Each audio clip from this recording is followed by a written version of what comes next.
কি হচ্ছে এসব? এরা সবাই লাঠি দিয়ে মাটিতে কি করছে? আসসালামু আলাইকুম। আবার চলে এলাম আমাদের গ্রামের নতুন একটি ভিডিও নিয়ে।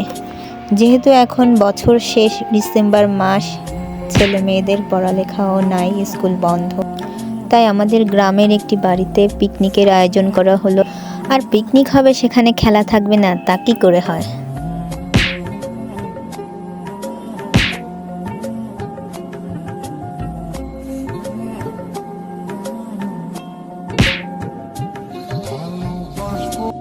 আমাদের গ্রামের ছেলে প্ল্যান প্রোগ্রাম পুরো হাটে হাড়ি ভাঙবে। কি চোর পেটাবে নাকি সত্যিই ঝুড়ি ভাঙবে বুঝতে পারছি।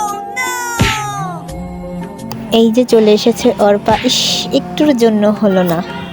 সবাই ঝুড়ি ছাড়া লাঠিতে পিট হচ্ছে, আর এখানে এই চাচা ধরতক্তা মার পেরেক এসে পর বাড়ি।